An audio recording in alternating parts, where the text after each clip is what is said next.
Hello, and welcome to Boring History for Sleep. Tonight, we aren't heading for a dusty library or a sun-baked ruin. We are heading somewhere cold. So cold, in fact, that your eyelashes would freeze together before you even had the chance to blink.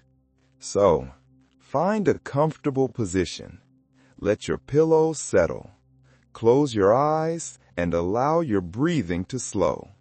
I want you to imagine, just for a moment, that you are standing on the deck of a ship. But this is not a modern vessel. The boards beneath your feet are wood, and they are slick with a slick, treacherous layer of frost. This is a medieval pirate ship. The sea around you is not a sparkling turquoise blue. It is dark as spilled ink, heaving in slow, heavy swells. The wind cuts through your coat like a knife, a sharp, physical presence that seems to find every gap in your clothing. And as you stand there, your first thought is not of treasure or adventure. You simply wonder how anyone could sleep out here, let alone dream. But they did. And tonight, we are going to find out how. So, dim the lights if you haven't already, and let's step into the story. You trudge across the frozen deck, each footstep letting off a small, sharp crunch. It is long past midnight, and the sea has gone strangely still. It is the kind of silence that only happens when even the wind seems to have given up. The great sails above you hang like ghostly sheets, stiff with ice, creaking in a low, aching voice when the ship shifts its weight in the water. There's a faint, solitary glimmer from a lantern swinging near the mast. Its light is weak, distorted by the cold fog that curls up from the surface of the water itself. Your fingers are already numb inside your gloves. Your breath puffs in a white cloud against the black sky. This is the reality for so many who lived and died at sea. Pirates, especially the ones from this forgotten era, didn't have luxury cabins. Not the kind you see in the movies, with grand windows and maps laid out on polished desks. Most of the crew slept wherever there was room to lie down without being trampled. Sometimes that meant a small, cramped space between barrels of salted meat. Sometimes it meant curling up on top of a coil of stiff, frozen rope. And when the cold came, when the winter seas of the north turned truly savage, sleep meant something else entirely. It meant trying to survive in conditions that would drive most modern sailors below deck screaming for a hot shower. You rub your hands together, trying to feel your fingertips. The air tastes metallic, like old coins. On nights like this, the cold was so intense that metal buckles would stick to bare skin. Pirates, for all they swagger and bluster, did not escape nature's quiet cruelty. These ships, the ones from the 15th and 16th centuries, were not insulated. They were not built for comfort. They were built to carry cargo and withstand cannon fire.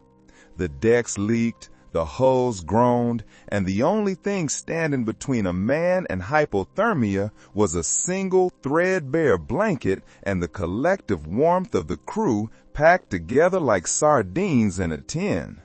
Historians still argue whether pirates deliberately avoided the far north or if they simply had no choice, chasing the lucrative trade routes that snaked through those icy waters. But one thing is certain. Winter on a ship like this was merciless. The North Sea could turn to a thick, grinding slush. The Baltic could freeze over into a sheet of glass. Ice would form on the rigging, coating every rope until it weighed down the masts themselves, threatening to topple them. Men would have to climb into that frozen web, chipping at the ice with knives, just to keep the sails from snapping under the impossible weight. You pause near the bow, leaning over the rail. The sea below looks solid enough to walk on, a rolling plain of gray-blue ice shards. Somewhere beyond that horizon are ports frozen shut, and the faint, distant hope of a warm fire. The pirates aboard this ship didn't have that hope.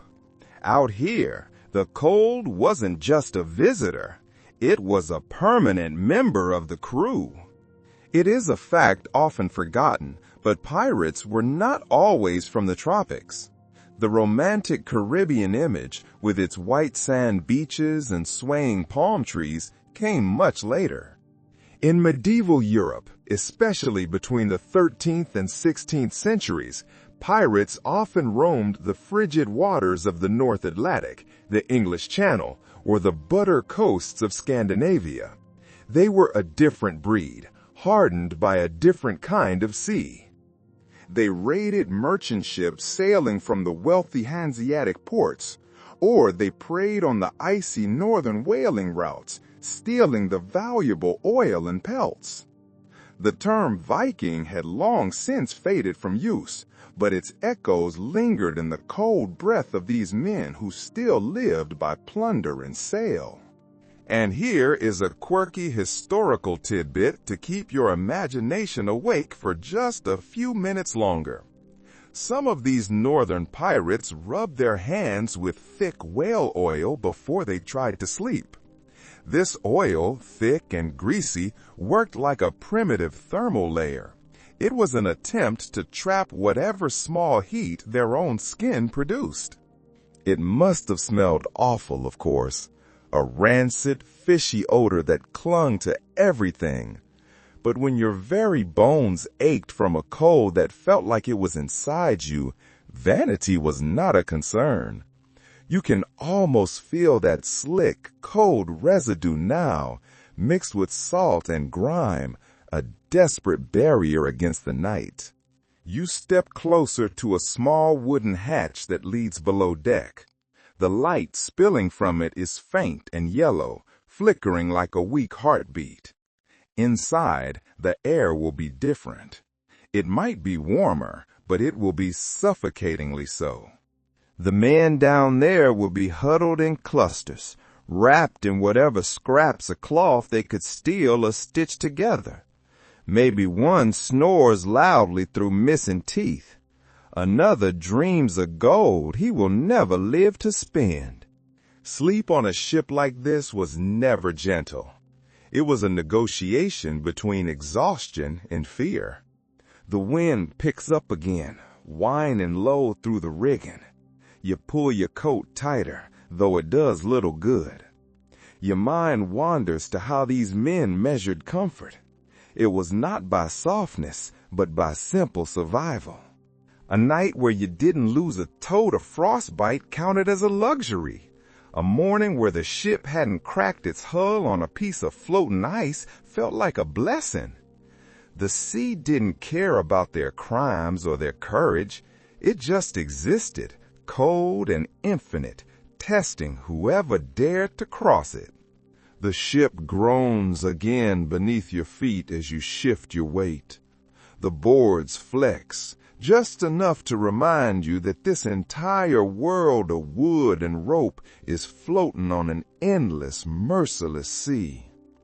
The air feels colder now, a steady wind slicing through the rigging. You can hear the sound of the ropes straining under the tension, and the timbers of the hull answering in low, aching voices. Every creak and pop feels alive, as if the ship itself is trying to talk to you. Medieval ships were never quiet, not even in still weather. The constant flexing of the wood, the rhythm of waves slapping against the hull, the wind thrumming in the ropes, all of it created a living symphony that never stopped. It was the ocean's version of white noise, only sharper, harsher, and laced with danger.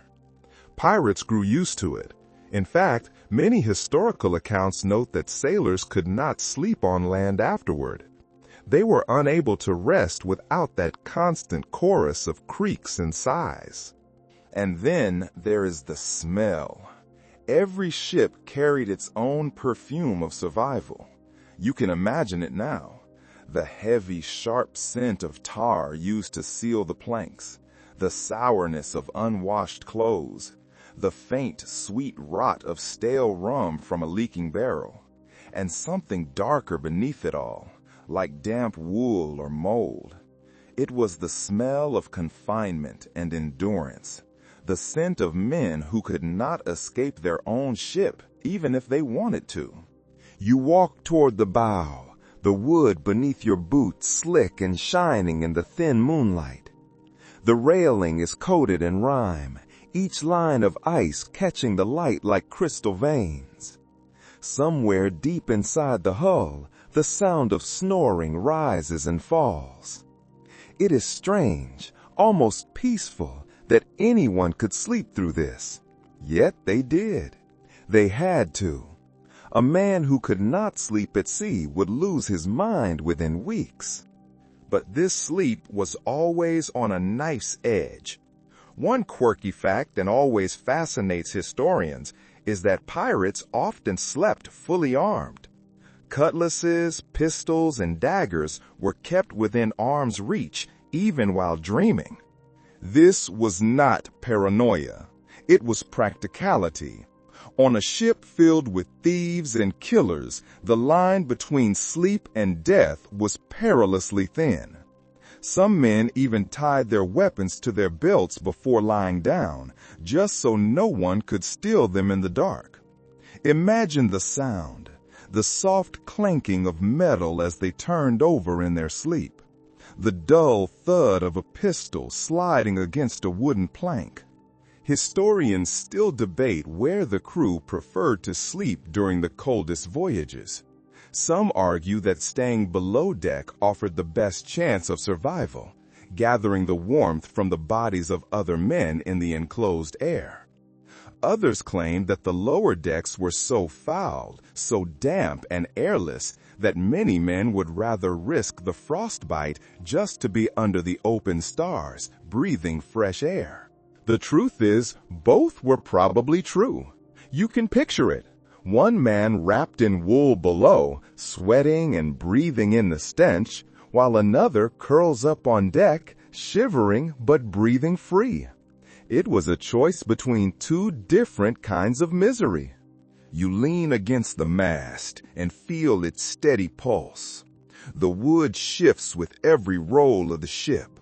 It feels alive beneath your shoulder, like an old animal breathing in its sleep. Out here, the pirates were trapped between two infinities, the frozen sky above and the endless water below. Their only real home was the fragile planks between them. You decide to escape the wind and climb down a short, steep ladder toward the lower deck. Immediately, the air grows thicker. It smells of tar, old wood, and bodies pressed too close for comfort.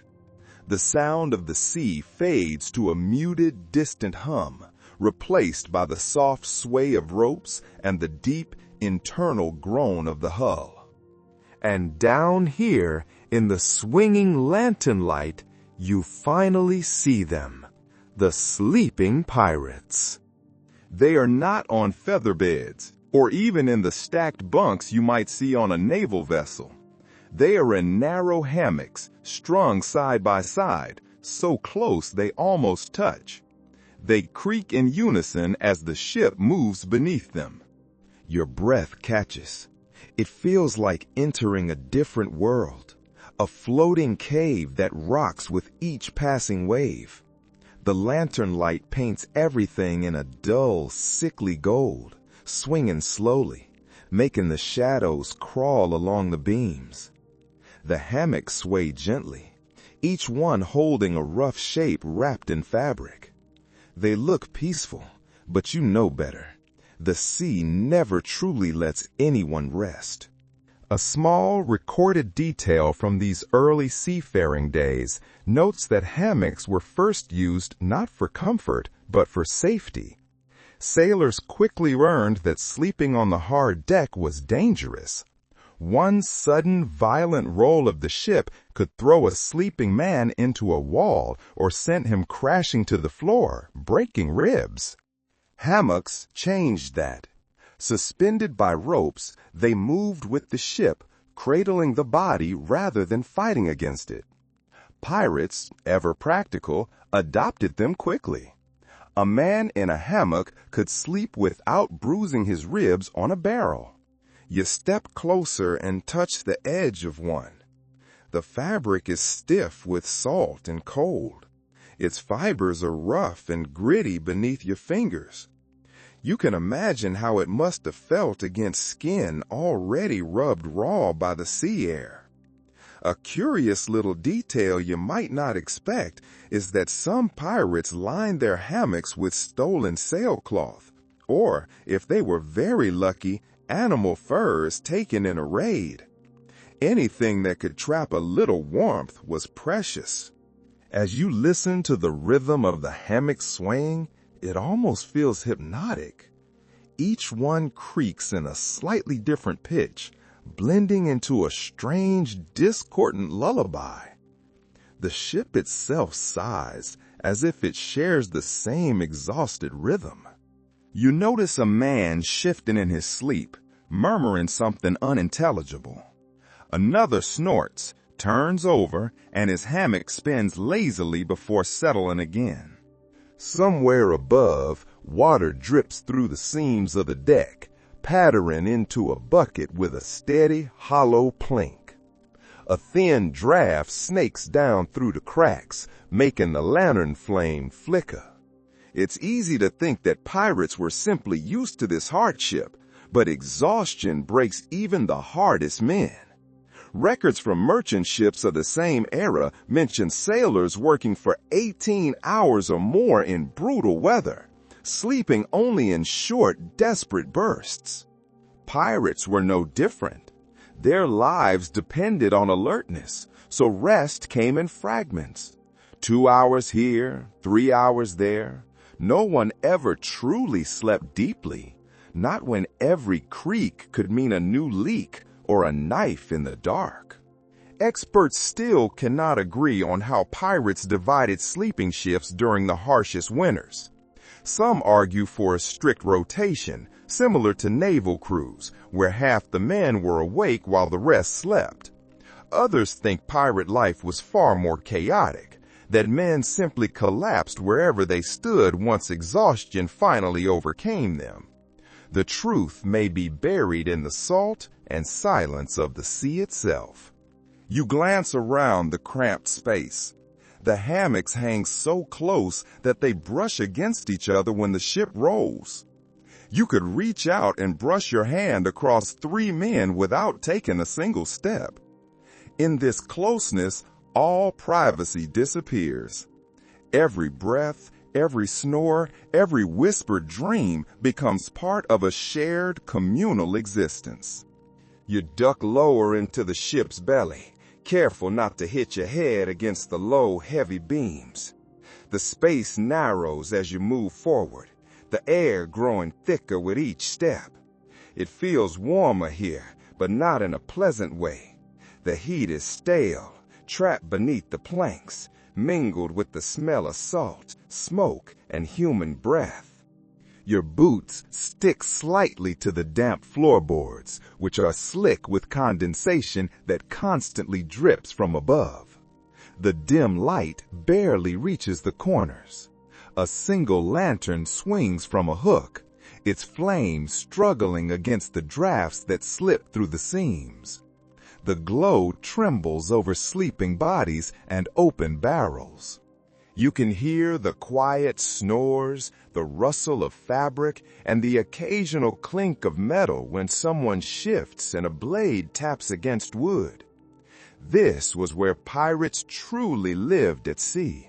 Not on the open decks under the moonlight, but in the damp gloom below, half buried in ropes, barrels, and bodies. It is written in the journals of sailors from the late Middle Ages that the lower deck was both a haven and a prison. Up above, the wind could kill you with frost. Down here, the air might choke you first. Yet most men preferred it. Even foul air felt kinder than the bite of the open sky. In one corner, you notice a small figure, perhaps a boy no older than 15, huddled with his knees to his chest, his back against a barrel. The pirates kept young hands on board to do the dirtiest work, cleaning the decks, running messages, patching leaks. Many never saw land again. For them, this lower deck was a bedroom, a classroom, and a nightmare, all in one. You step closer to the hull and press your hand against it. The wood feels alive, cold and damp, but pulsing faintly with the movement of the waves outside. It is hard to imagine sleeping through that endless swaying motion. Yet the men here did so every night. Sleep for them was not about comfort, but about escape. Accounts from explorers of the same era suggest that crews often divided the hold into crude sleeping areas using ropes or hanging pieces of cloth. It gave the illusion of privacy, though no one was ever truly alone. Some even carved small charms or crosses into the beams near their hammocks, hoping for protection from the sea. There is a strangely touching practice noted in a few surviving ship logs. When the weather was at its absolute worst, some pirates would keep a small, single ember in a covered bowl of sand, shielding it like treasure. This ember would glow faintly through the night, a fragile, tiny promise of warmth. They called it the heart of the ship. If it went out, the men would say that bad luck was coming. Researchers today still cannot decide whether this ritual was widespread or confined to just a few desperate crews. The evidence is fragmentary, half folklore and half fact. But even just imagining it, you can see the meaning clearly. In the pitch blackness of the ship's belly, a single red ember must have felt like life itself. You look around and think of the stories that must have been told in this space. Men bragging about raids gone right, whispering of storms that almost swallowed them whole. Others remembering homes they would never see again. The air grows heavier as you linger. You begin to notice the layers of sound. The rhythmic thump of waves against the hull, the faint whistle of wind through the cracks, and the quiet groans of sleepers. It all mixes into a pulse that feels oddly comforting.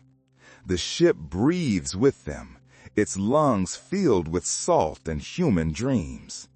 One forgotten sailor once wrote in a marginal note that below the deck the ship holds her breath. You feel that truth now. The air is thick but quiet, as though the whole vessel pauses while its crew sleeps. Above, the cold night howls, but down here, in this dim cocoon, the men find a fragile peace. You pull yourself back toward the main deck, where a faint gray glimmer of morning light slips through the cracks in the planks. The cold air greets you immediately, biting into your cheeks. You can smell the ocean again, sharp and clean, mixed with the tang of old salt and damp rope.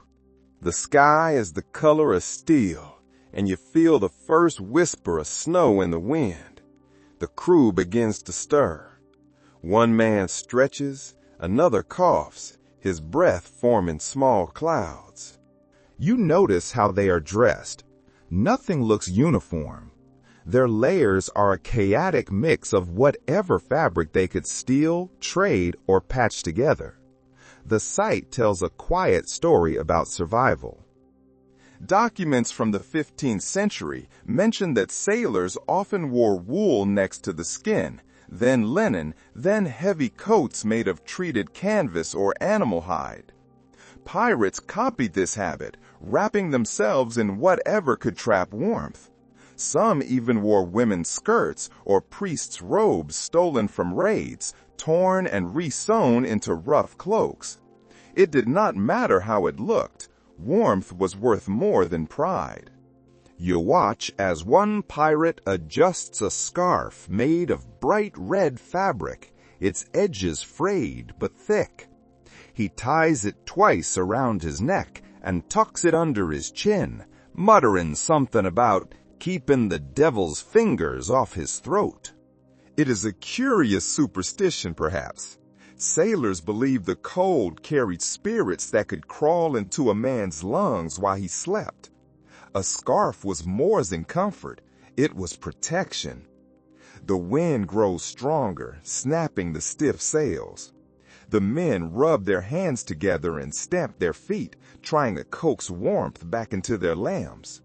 One laughs bitterly and says, "The sea steals heat faster than it steals gold." It is written in old merchant records that winter voyages were a test of endurance more than navigation. The sea froze, sails stiffened, and men died not from storms, but from the slow, creeping cold.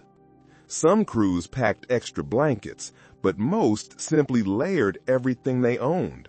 When that failed, they stuffed their clothes with moss, straw, or shredded cloth from torn sails. Anything to stop the wind from biting the skin. A small but fascinating practice from northern pirate crews involved rubbing seal fat on their faces and hands before nightfall. It worked like primitive insulation, trapping body heat and keeping moisture from freezing the skin. The smell must have been horrendous, thick and fishy, but those who used it swore it saved their fingers. The cold is not just a sensation here. It is a presence.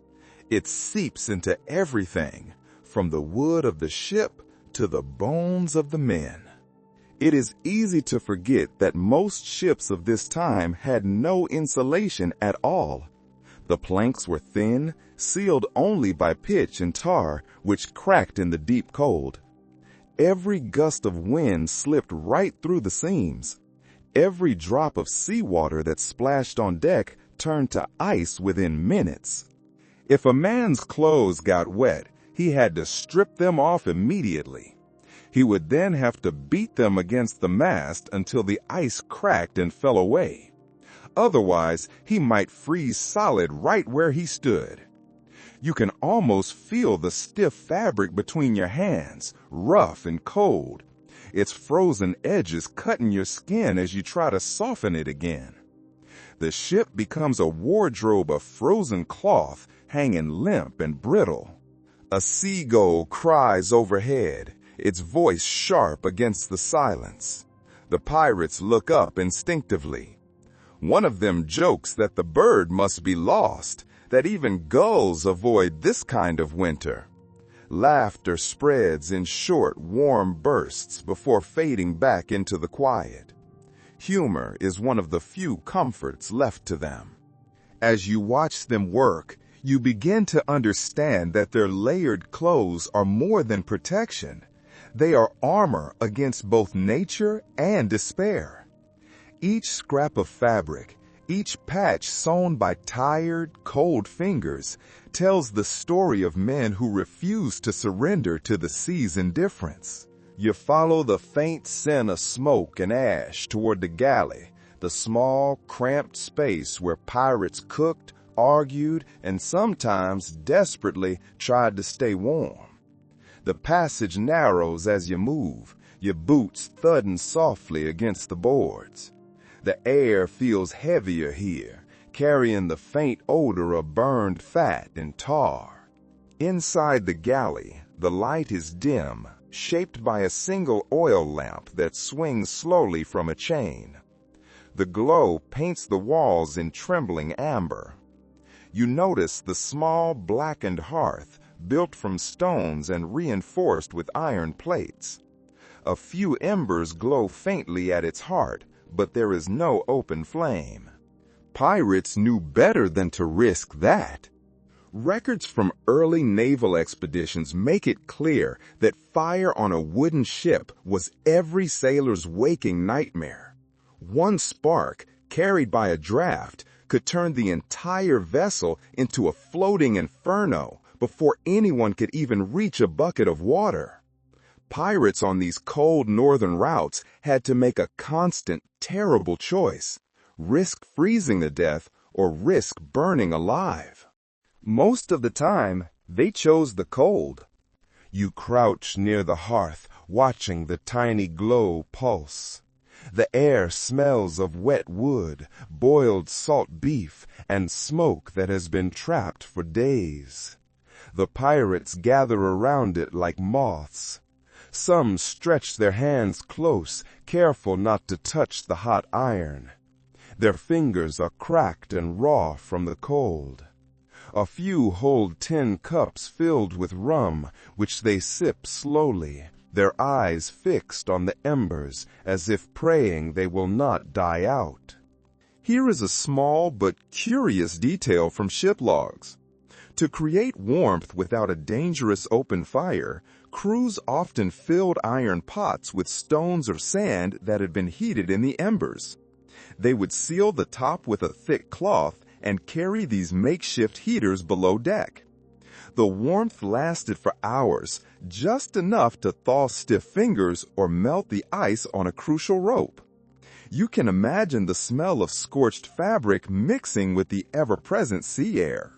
Modern researchers still cannot agree how crews managed heat during these deep winter voyages. Some claim they built small shielded braziers that they could burn in the open air when the sea was calm. Others believe they simply used sealed lanterns filled with whale oil, their faint heat multiplied by layers of wool and bodies packed close together. Whatever the truth, it was a dangerous balance. A fascinating account from a 14th century voyage mentions that sailors sometimes used heated cannonballs to warm their quarters. They would take one from the galley fire, roll it across the deck in a bucket of sand to prevent it from burning the ship, and then place it in a metal box to radiate heat. The risk was immense, yet the reward was a few hours of bearable cold. It is hard to say whether pirates truly dared such a thing, but the idea alone shows the lengths they went to for survival. You sit beside them in the dim light. The glow from the coals breathes like a living thing. One pirate leans forward with a stick to stir the ashes, coaxing more life from the heat.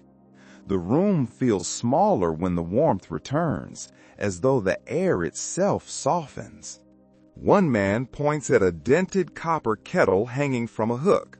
The handle has been wrapped with rope, and a small wooden carving dangles from it, shaped like a fish. It's a charm, a small superstitious promise that the ship will not burn. The men grin and tap it before turning back to their work. A sailor's life was full of such tokens. They were not luxuries. They were faith in solid form. You climb back toward the middeck, where the light is thin and blue. It is a sign that the day is beginning, but the sun has not yet conquered the mist. The air feels brittle, as if it might shatter if you breathe too sharply. Above you, the rigging hums with the wind. The ship never sleeps, not even when the crew tries to. The rotation of the night watches dictates the rhythm of everyone's life here. Pirates, like naval crews, divided their time into shifts called watches. Some men kept guard while others rested, and every few hours the ship's bell would ring to switch them. It was the only clock they truly trusted. You imagine the tone of that bell, dull and metallic, cutting through dreams like a whisper from the sea itself. Historical records from early privateers describe these watch rotations as both a discipline and a curse. Too much rest meant danger from an unseen enemy or a patch of ice. Too little meant madness. Pirates, never fond of order, often bent the schedule to fit their moods. Some slept 2 hours at a time. Others refused to sleep at all until exhaustion finally forced them down. You lean on the railing, feeling the cold metal beneath your palms. A few men shuffle out from below deck, their eyes blurry, their hair matted with frost. One yawns so hard you think you hear his jaw crack. Another splashes a handful of icy seawater on his face, gasps, and then laughs at the shock of it. Their voices sound hoarse, yet alive. The next watch has begun. A fascinating note from a 16th century sailor's diary reveals that men on watch used music to keep themselves awake. Not songs, but low humming, rhythmic stamping of feet, or the tapping of spoons on barrels. It kept time with the rocking of the ship. You can almost hear it now, a slow, murmuring percussion that floats across the deck like a heartbeat. The man at the ship's wheel grips it tight, his fingers red and cracked. The ship tilts slightly as he adjusts the course. Beside him, another man peers into the mist, watching for shapes that could mean ice or enemy sails. Neither of them speaks. Out here, silence is its own language. There is something meditative about the way they move, as if the body learns to follow the rhythm of the ocean. It is said that men who return to land often swayed unconsciously for days, their bodies still trying to balance on invisible waves. But not every watch is peaceful. Sometimes the darkness hides more than waves. One man glances over his shoulder, checking the shadows as though expecting something to climb from the sea. Sailors once believed in creatures that followed ships, waiting for the moment a man fell overboard. The fear of being alone in the dark ocean was more terrible than battle itself. Experts today still discuss how much rest pirates truly managed at sea. Some estimates suggest they slept less than 4 hours a day during long voyages.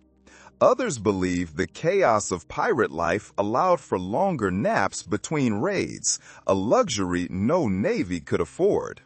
The truth lies somewhere in the blur between exhaustion and necessity. There was a curious little tradition from some crews that involved the passing of a token during watch changes. It might be a carved bead, a button, or a scrap of rope, symbolizing the weight of responsibility. The man beginning his shift would hold it briefly, whisper something only he could hear, and then tie it to his wrist. To drop or lose it was considered bad luck.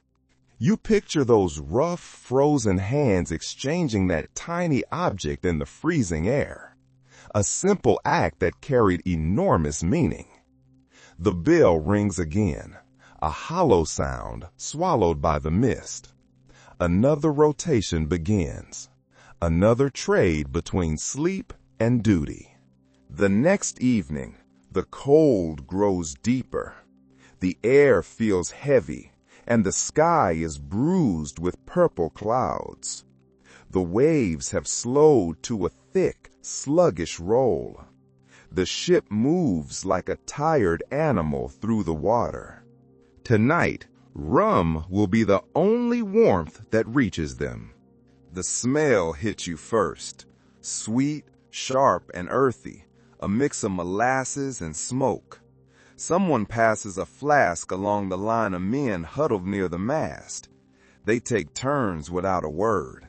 The rum burns the throat, but it also blurs the edges of the cold, making the night feel softer. One man sighs with relief after his drink, as if he can finally feel his heart beating again. Historical journals often mention that rum was both comfort and curse aboard ships of this age. The strong liquor numbed pain, quieted fear and filled empty bellies when food ran short. But it also dulled reflexes, frayed tempers, and fueled vicious fights that could end with blood on the planks. Pirates, unlike naval crews, had no strict rations to control their drinking. A cask of rum might last a week, or it might last a single night, depending on their mood and their misery. Here is an odd little truth drawn from sailors' accounts. Some crews mixed their rum with seawater. They did this both to stretch the supply and to avoid the shock of drinking the strong liquor neat in the freezing cold. They called it grog, a word that would later drift into naval tradition. The salt made it worse for thirst, but it was easier on a frozen throat. You can almost taste it, sharp and briny, as if the ocean itself were in the cup. The light from the lantern catches the surface of a bottle, making it glow amber in the dark. The pirates watch it the way men on land might watch a fireplace. The rum becomes a substitute for heat, a trick for the body as much as for the mind. The wind moans softly through the rigging. One pirate begins to hum, his voice cracked and low. Others join in, the melody slow and uncertain, a lullaby stitched together from exhaustion. It is not a song of victory, but something older, something that belongs to the sea. Experts continue to discuss whether alcohol actually helped sailors survive these cold voyages. Some argue that it only gave the illusion of warmth, actually drawing heat from the body's core faster once the buzz faded.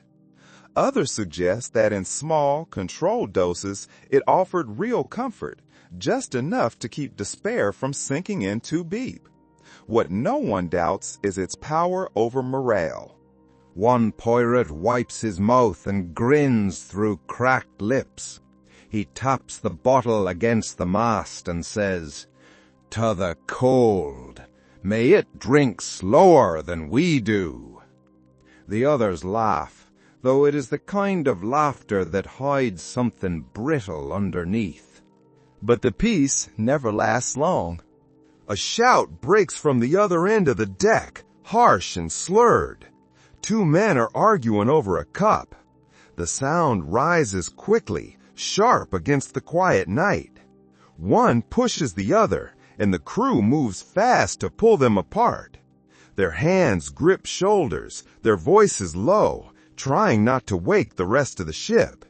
The fight fizzles as quickly as it began, leaving only a tense, angry silence.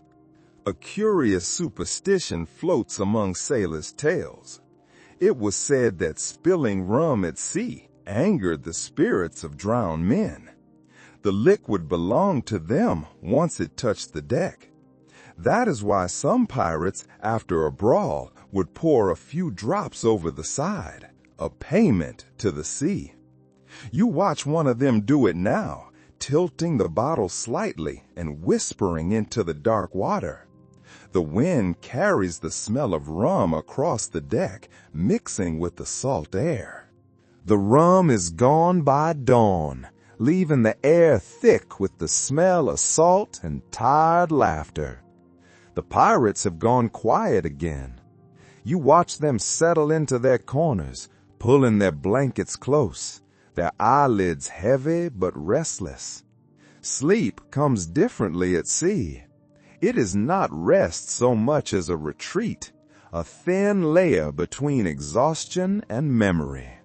You lean against the wooden beam, feeling the ship move under you. It sways gently, like breathing.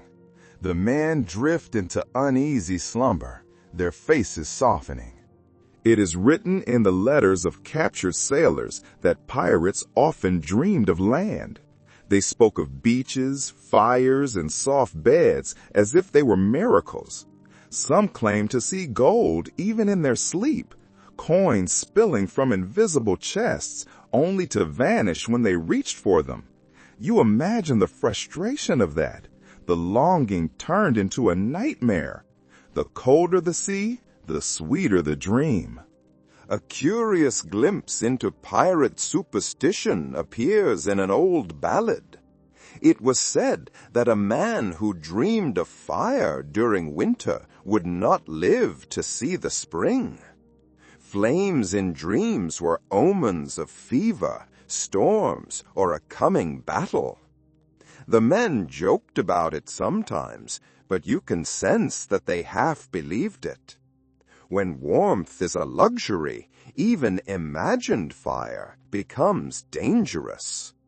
You watch as one man turns in his hammock, mumbling softly. His lips form the shape of a word that sounds like home. He is probably from somewhere green, somewhere with trees and smoke curling from a hearth. The others shift, grunting or sighing, tangled in their hammocks like fish caught in nets. From a historian's point of view, dreams were one of the few escapes available to sailors.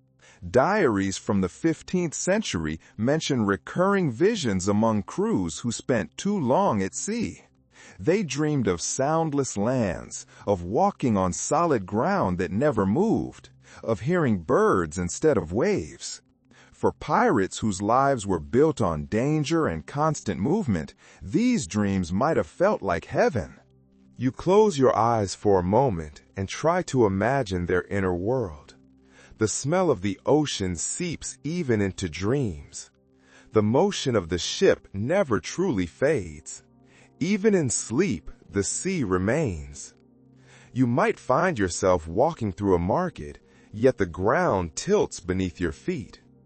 You might see a face from childhood, only for it to dissolve into the shape of a wave. Experts today still discuss whether the isolation of long voyages caused shared hallucinations among sailors. Some say the monotony and malnutrition warped their perception of reality.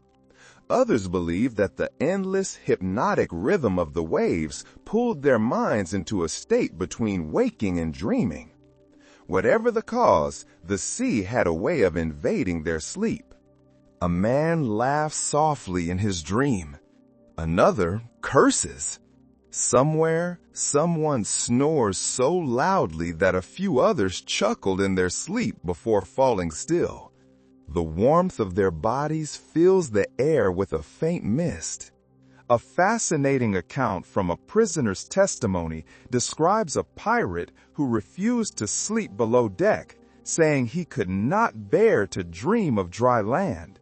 He slept on the open deck instead, wrapped in sailcloth, his face to the stars.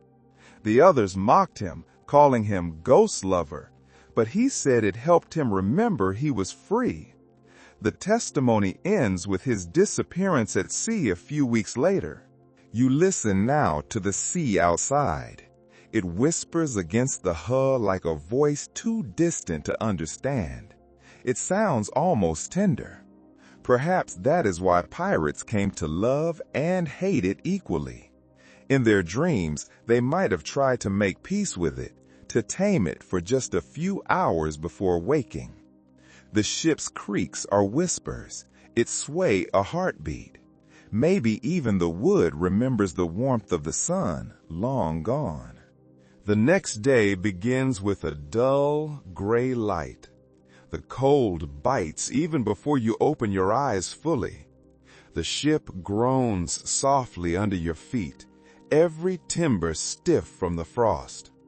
The smell of salted meat lingers in the air. It is time for the morning meal, though calling it that feels generous. You follow the sound into the galley. A few men are gathered around a small table, heads bowed, hands cupped around 10 plates. The food looks as tired as they do. There are hardtack biscuits, chipped like stone. There are strips of salted beef that glisten with oil. And there is a pot of gray stew that smells faintly of brine and smoke. The air feels damp and close, filled with the aroma of boiled fat and wet wool. Old seafaring records tell us that pirates, like other sailors of their time, survived on rations that were meant to last for months. The meat was packed in barrels of salt, so strong that men often had to soak it in seawater overnight just to make it edible. The bread turned to rock within weeks. If a biscuit broke your tooth, no one was surprised. They called it ship's bread, though it was closer to punishment.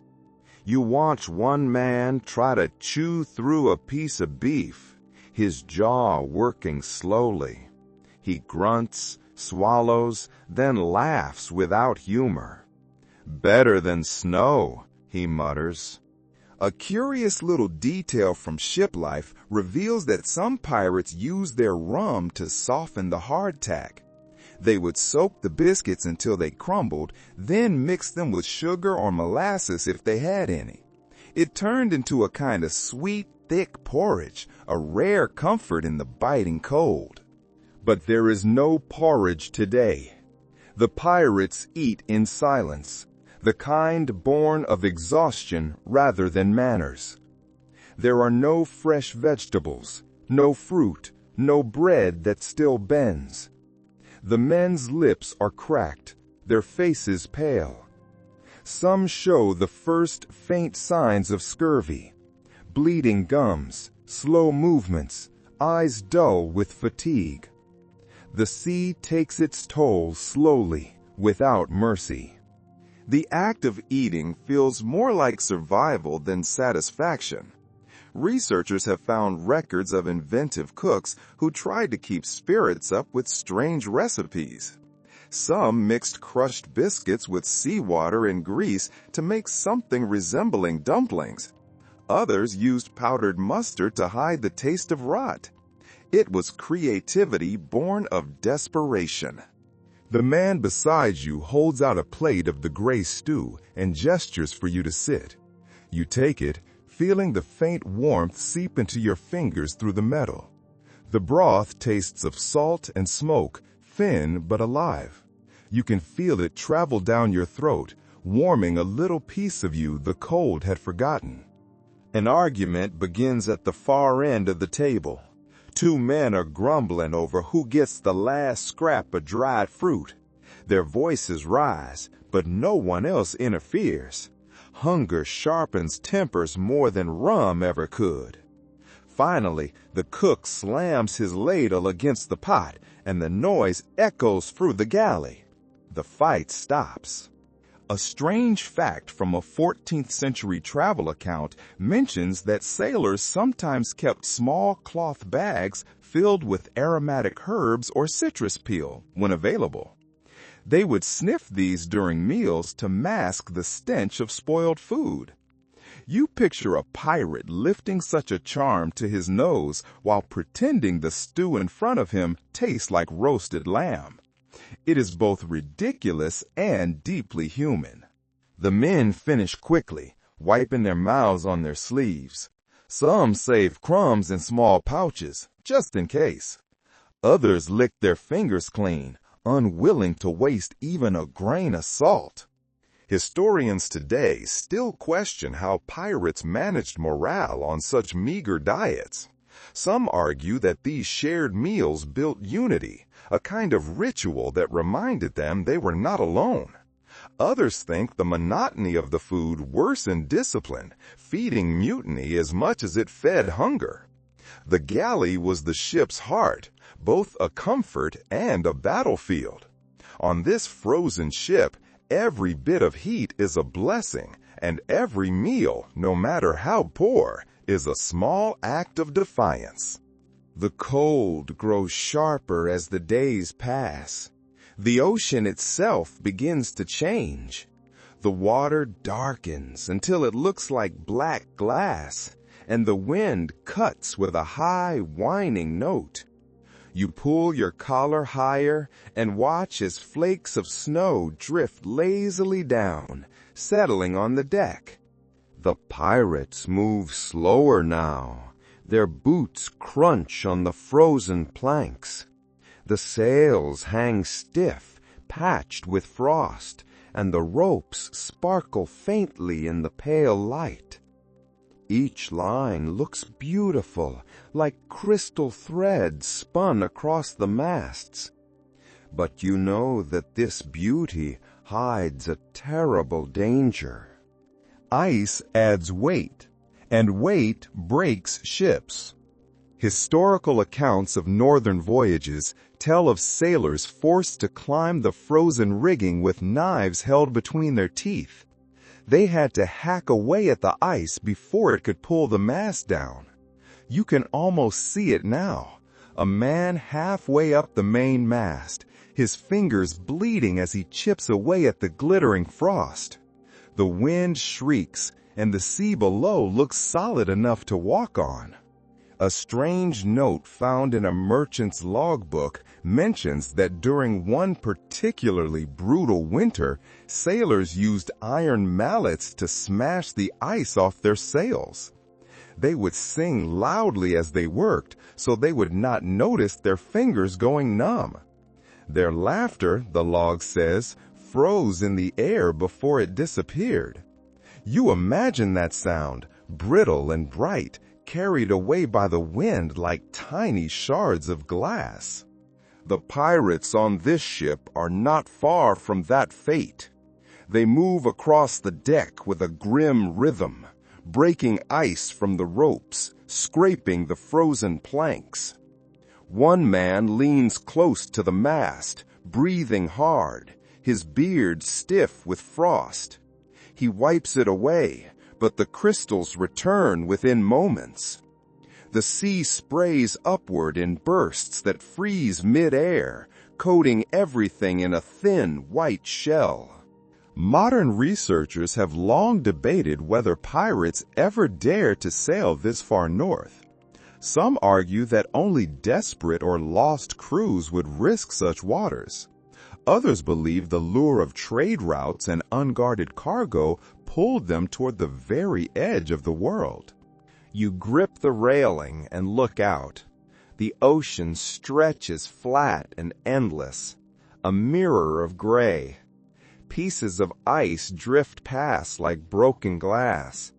They knock gently against the hull with a hollow, ringing sound.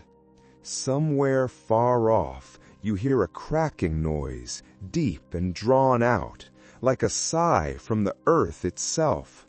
The ice is shifting. The pirates hear it too. Their eyes flick toward the sound, wary. They know what it means. If the ship becomes trapped, the pressure of the ice could crush the hull in minutes. No storm, no battle, no fire compares to that slow, invisible death. A curious detail from an old sea chronicle tells of sailors who learned to listen for the song of the ice. It was said that if you heard a high whistling tone in the night, the ice was moving toward you. The sound meant danger, but also a kind of eerie beauty. Men described it as the sea singing in its sleep. Records from a 15th century Danish voyage describe how crews used oil-soaked rags to keep the ropes flexible during deep freezes. Pirates might have copied the trick, rubbing the lines with grease stolen from whalers. It must have smelled terrible, but it kept the ship alive. The sky darkens quickly, the clouds sinking low. Snow begins to fall again, heavier this time. The world fades to white.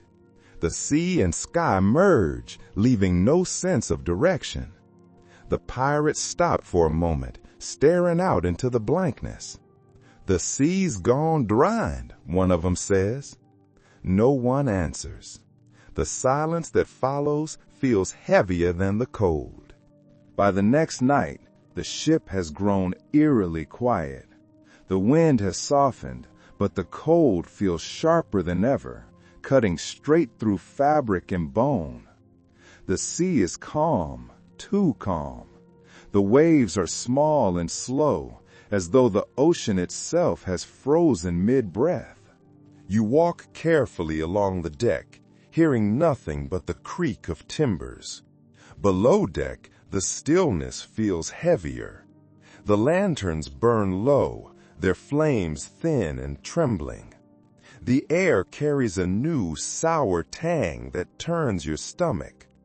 It is the smell of sickness mixed with damped wood and salt. A man coughs in the shadows, the sound thick and wet.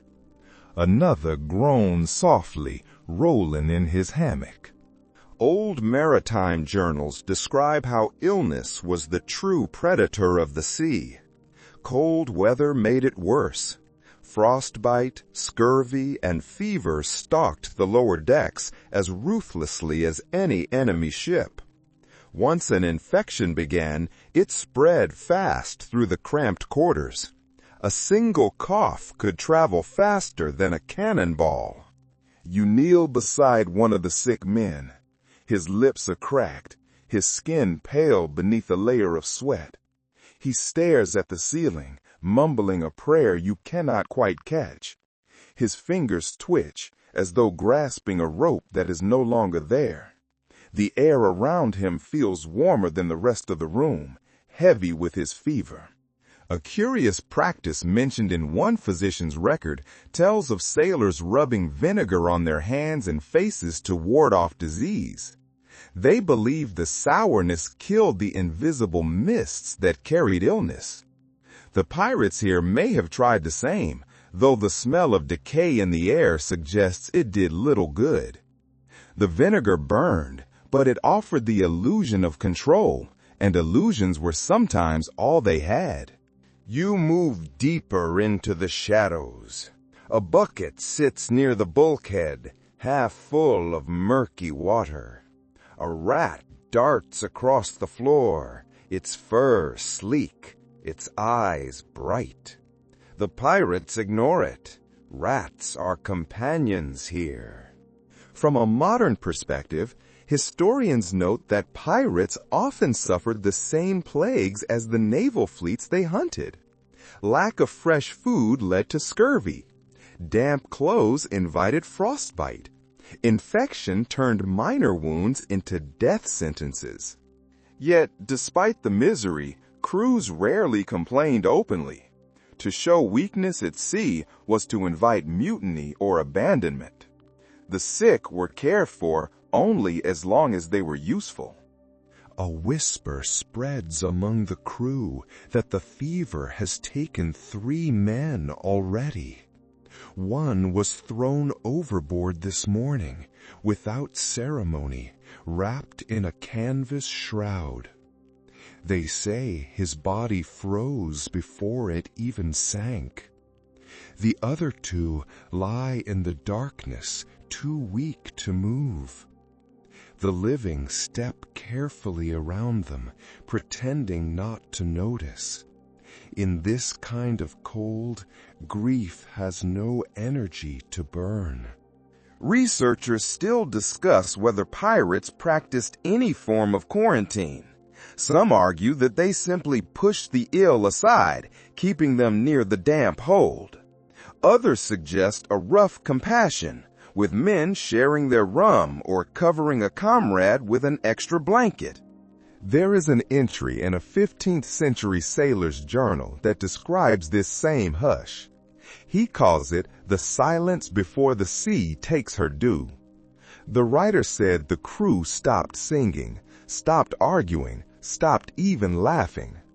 The only sound was breathing, slow and careful, as if noise itself could invite disaster. That silence is here now, pressing on your ears until it feels almost physical. You look once more at the sick men. One has fallen silent completely. His companion checks him with 2 fingers against his neck, then, seeing nothing, slowly covers his face with a rag. No one speaks. The work of living continues. Morning returns with a pale sky and a silence that feels uneasy. The ship drifts through the gray water, slow and heavy. You step carefully along the deck, where a thin crust of frost crunches beneath your boots. A soft sound catches your ear, a faint, delicate meow. You turn and see a small, wiry cat slinking along the railing. Its fur is a mottled gray, its tail flicking lazily. The sight feels completely out of place among the worn boots and frozen ropes. Yet it moves with the calm confidence of something that belongs here. One of the pirates, a man with frost in his beard, kneels and offers it a scrap of dried fish from his pocket. The cat sniffs it, then accepts, purring faintly. The man's hard face softens. It surprises many to learn that cats were prized aboard ships long before pirates made them famous. Maritime records from the Middle Ages mention cats as essential crew members. They were guardians against the rats that could chew through food stores or, even worse, the ship's ropes. They kept vermin away, and perhaps more importantly, they lifted spirits in the darkest weather. A curious story found in a 16th century sailor's letter claims that ship's cats were sometimes believed to control the wind. If a cat sneezed, a storm was coming. If it washed behind its ears, the breeze would rise. Sailors treated them with a deep, superstitious respect. Harming one was said to bring ruin to the entire voyage. You can imagine the superstition settling deep in the men's bones, half belief and half insurance against fear. The cat leaps down from the railing and prowls toward a coil of rope, sniffing at it before curling up in a small, perfect circle. Its quiet purr fills the stillness. You realize that even a sound so small can make the ship feel less empty. But cats were not the only comforts on board. Between the coils of rope and the barrels of salted food, you find small signs of humanity tucked away. You see a piece of cloth with crude stitching on it, shaped like a flower. A rough wooden carving of a woman's face tucked into a beam. A single seashell tied to a nail with a piece of string. These little things mean more than gold. Here, each one is a reminder of land, of warmth, of something worth returning to. One pirate sits near the mast, sharpening a knife with slow, careful motions. Around his neck hangs a charm made from a piece of colored glass.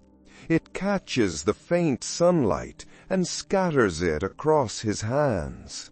He notices you looking and shrugs. "Keeps the cold away," he says with a half smile. The charm might not hold heat, but it holds faith, and that is enough. Even modern historians admit that companionship played a crucial role in surviving these long voyages. Without warmth or comfort, men lost their minds as easily as they lost their fingers to frostbite. Shared jokes, small rituals, and animals like this cat became anchors for sanity. They reminded the crew that life was still worth protecting, even in misery. You look around and notice other traces of care. Someone has mended a torn blanket with surprising precision, using thread dyed red.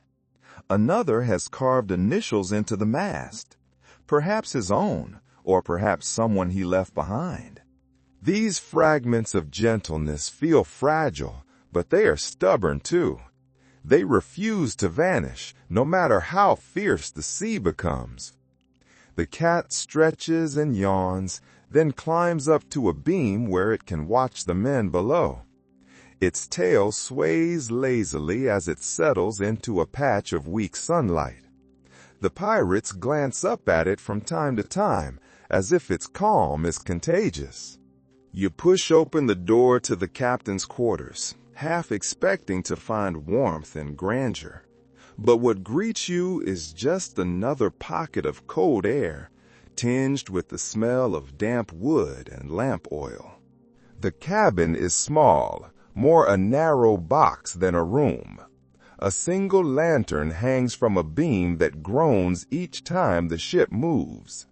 The light spills over a desk cluttered with maps, scraps of parchment, and a cracked compass.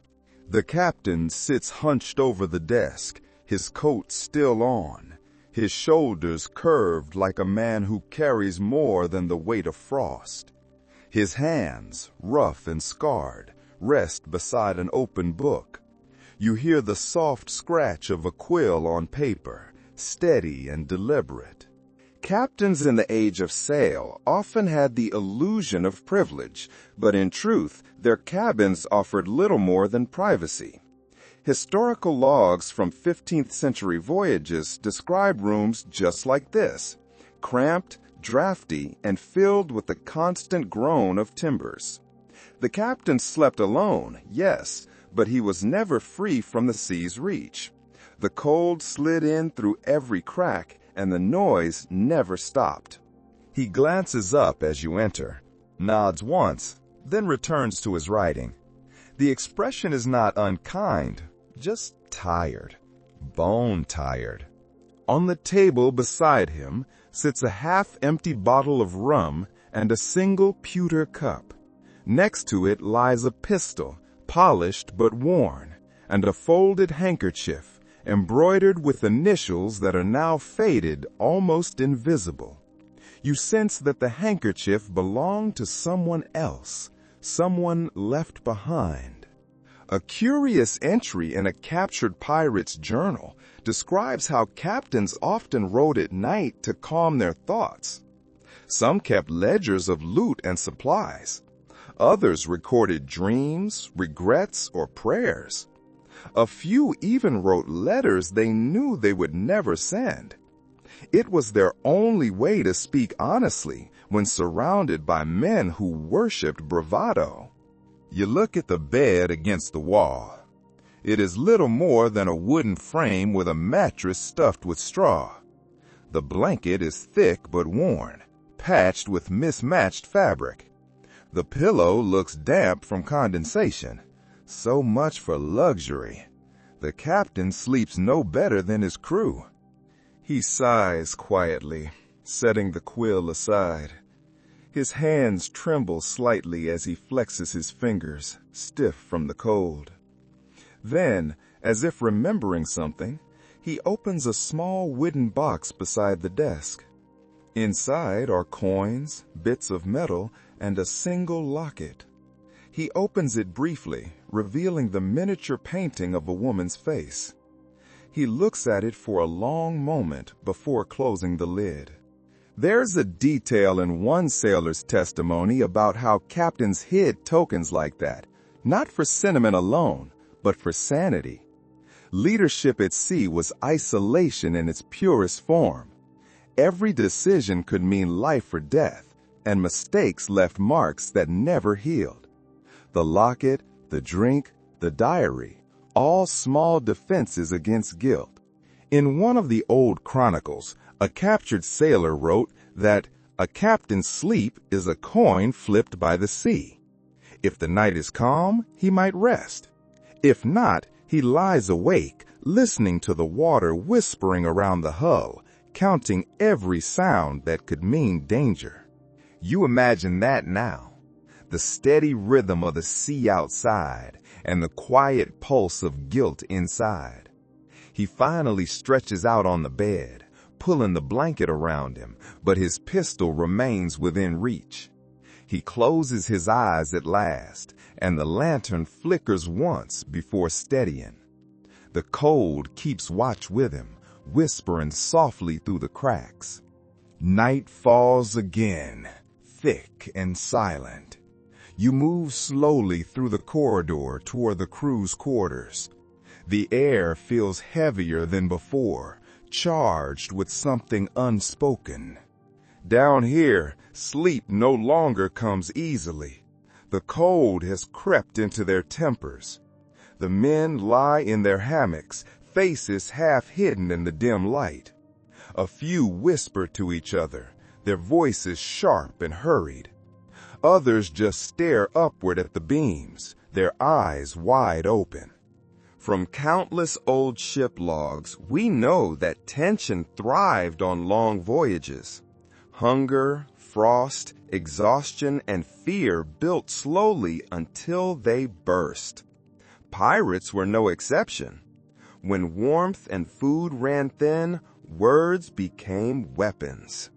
You move closer to one cluster of hammocks where 3 men are speaking in low tones. Their voices are thick with drink and resentment. "He keeps the best rations for himself," one says. "The captain eats soft bread while we chew salt." Another mutters something about the sick being thrown overboard too soon. Their words coil through the air like smoke, quiet but poisonous.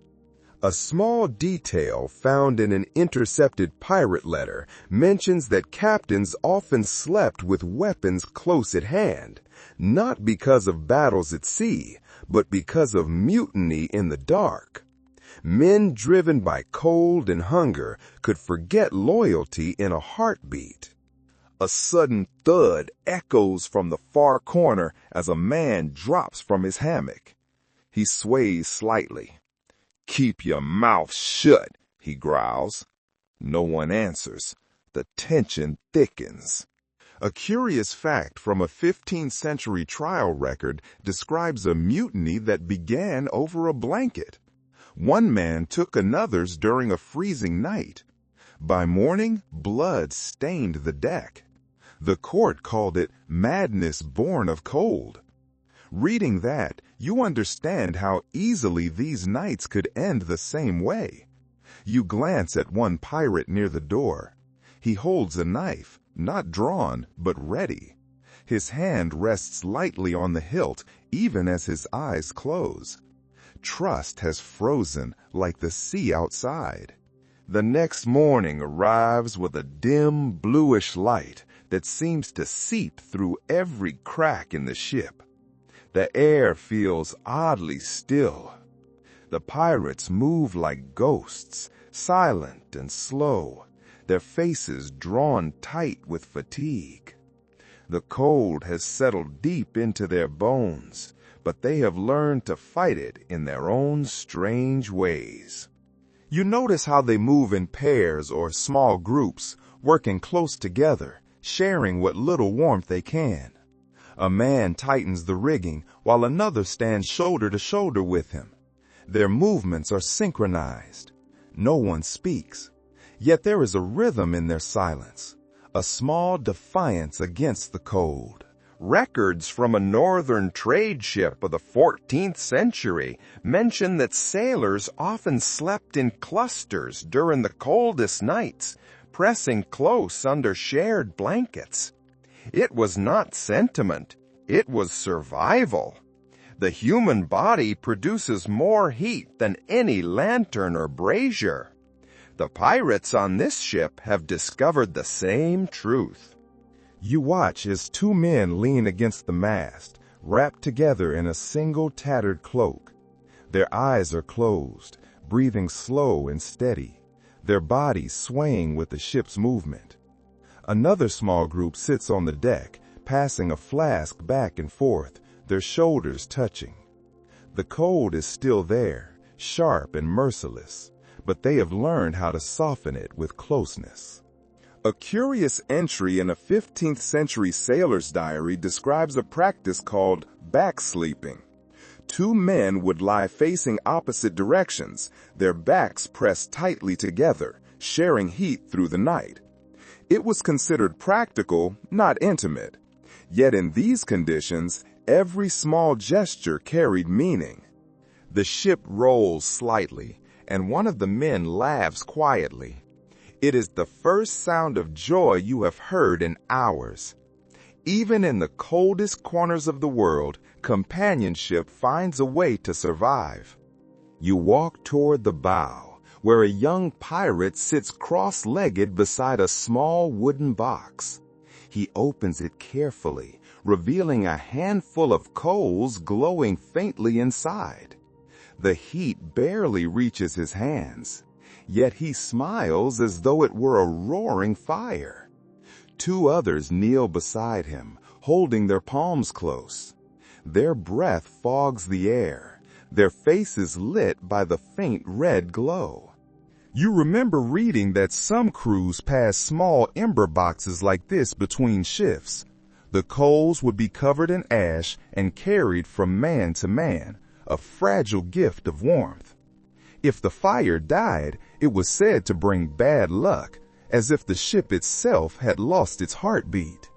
The cat appears, leaping from a barrel and weaving through their legs. It purrs softly, brushing against their boots. Someone laughs and scoops it up, tucking it under his coat. The animal wriggles once, then settles, content. It is another kind of shared heat, a heartbeat against a heartbeat. A curious note from a 16th century chronicler describes how sailors learned to sleep in rhythm with the ship. When the vessel rocked one way, they leaned into it together, conserving strength and staying warm through shared motion. You can see that rhythm now, a slow, unconscious dance between man and sea. The captain appears for a moment, his face pale. He scans the deck, watching his men huddle together. Perhaps he understands what he sees. Perhaps he remembers when he, too, slept shoulder to shoulder with the crew, before command set him apart. He nods once, almost imperceptibly, then retreats to his cabin. It is not the fire that keeps them alive, but this network of quiet, stubborn warmth, passing from one body to another. Survival, even in the cruelest cold, is rarely a solitary thing. The night deepens, and with it, the sea becomes a vast mirror of ink. The ship drifts quietly, its sails heavy with frost. The cold presses close, but the stillness is heavier than the temperature. It is the kind of silence that invites imagination. Old maritime folklore describes how sailors filled the darkness with stories. It kept the fear from growing too large. Superstition was their armor, and the night was always full of omens. You can almost hear the stories now, whispered in voices rough from rum and cold. Ghost ships that sail without a crew. Mermaids that hum to lure men overboard. A shadow that walks the deck just before death visits at dawn. A curious note in a medieval sea journal tells of pirates who refused to whistle after sunset, believing it would summon storms. Another record mentions that no one dared to point at the moon while at sea for fear of drawing bad luck. A faint light flickers outside the port window, distant but moving. The men notice it too. One sits up, squinting. "Ship," he says under his breath. Another shakes his head. "Too small." The light drifts closer, then vanishes completely. A ripple of unease runs through the room. Someone mutters that it was a dead lantern, a sign that another soul will be taken before morning. In an old chronicle of Baltic sailors, there is mention of this dead lantern. Some swore it was St. Elmo's fire, a natural glow born of electricity in the air. Others said it was something older, a messenger from the deep. Scientists today speak of plasma and ionized air. But standing here, surrounded by anxious faces, the explanation feels less comforting than the legend. One man rises and spits on the floor, a ritual to break bad luck. Another scratches a cross into the wood with his knife. The sound of the blade is sharp and final. The night sky clears, and with it comes a sight so strange that the men forget their fear for a moment. You step onto the deck and look upward. The darkness has softened into a deep indigo, and across it stretch ribbons of light, green and gold, shifting like silk in an invisible wind. The northern lights shimmer above the frozen sea. The pirates stand scattered across the deck, their faces tilted toward the sky. No one speaks at first. Even the wind has gone quiet, as if the world itself is listening. The lights ripple and twist, reflecting off the patches of ice floating beside the ship. For a moment, the entire vessel seems to glow. Travelers of the northern oceans recorded these lights for centuries, describing them as spirits, omens, or fire in the heavens. Mariners who had no knowledge of magnetism or solar winds gave them names instead: ghost fires, angels dancing, sky serpents. To those who lived by the sea, they were both beautiful and terrifying.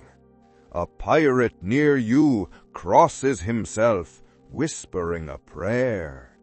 Another laughs softly, pretending not to care, but his voice trembles.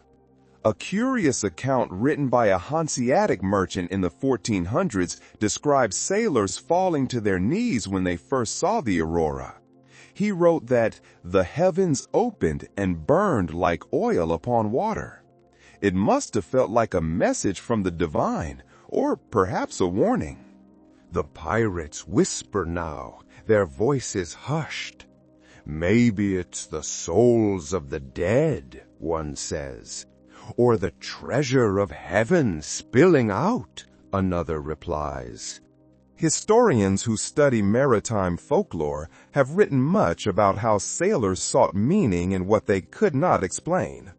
For men who lived at the mercy of the elements, the sky was both guide and god. Some sailors wrote of hearing faint music under the lights, a sound like bells or distant singing. You tilt your head, listening. The wind hums softly, and for a fleeting moment, you think you hear something higher, lighter, almost melodic. The ship's cat appears beside you, its fur lit green by the glow. It stares upward, tail twitching, as if the lights were prey. The sight makes the men laugh quietly. For a moment, the tension that has shadowed the ship seems to lift. The cold still bites, but no one feels it now. A sailor at the wheel whispers that this sight means good fortune, that no storm will come while the sky burns so bright. Another mutters the opposite, that the lights mark a boundary, the edge of the world where the living should not sail. Both versions travel quickly across the deck, blending into one another until no one knows which to believe. The lights begin to fade, their colors softening into white. The men sigh, as if waking from a dream. One spits into the sea, for luck. Another raises his flask, murmuring something about a drink for the angels. The captain steps from his cabin, his coat heavy with frost. He looks at the sky for a long moment, then turns to his men. "Enjoy it," he says quietly. "It will not last." His voice holds neither awe nor fear, only weary acceptance. He has seen too many wonders turn into warnings. Gradually, the glow fades. The sky darkens to its usual black, and the cold returns with full strength. Below, the men will tell stories about this night for years. But for a little while, the pirates of this frozen ship have seen heaven touch the earth, and the sea, for once, feels almost kind. The wonder of the lights has faded into the memory of cold work. The pirates have grown quieter. Their laughter has thinned away into mutters and sighs. Sleep has become more precious than gold now. Men take it in fragments, wherever they can find it. You watch one sailor slumped against a barrel, eyes half closed, his breath shallow. Another sits beside him, head nodding, his hands still gripping a rope as if afraid to let go even in his dreams. Their faces are pale with fatigue, the kind that seeps into the bones and makes thought itself heavy. Records from surviving logbooks often describe this kind of exhaustion. It was not simple tiredness, but a deep fog that dulled the senses. Men forgot names or stumbled over simple knots. Some whispered to shadows or argued with the wind. The line between waking and sleeping blurred until both felt the same. A curious report from a Danish merchant voyage speaks of the sleepless sickness, a condition brought on by cold, hunger, and fear. Sailors afflicted by it drifted in a half-conscious state, unable to rest, yet unable to stay fully awake. Some claimed to see figures walking through the ship at night, quiet and watchful, though no one else ever saw them. One man near the door mumbles numbers under his breath, counting the creaks of the mast. He repeats the rhythm softly, as if the pattern itself is all that keeps him sane. The historian who wrote about this voyage noted that sleeplessness was one of the cruelest punishments of sea life. When warmth and food could not be found, sleep was the only true escape, and even that was stolen by the motion of the waves or the moan of the wind. One man wakes suddenly, gasping. He sits up and grabs his chest, his eyes wide. He mutters something about falling, about the sea pulling him under. Then he lies back down, trembling. Within moments, he is asleep again, or something close to it. Modern researchers explain these night terrors as a mix of exhaustion and malnutrition, but out here, explanations do not ease the fear. The wind returns before sunrise, howling across the deck like an angry voice. You wake to the sound of canvas snapping overhead, the ship tilting sharply as waves slam against the hull. The calm that held for days is gone. The sea is alive again, dark and violent.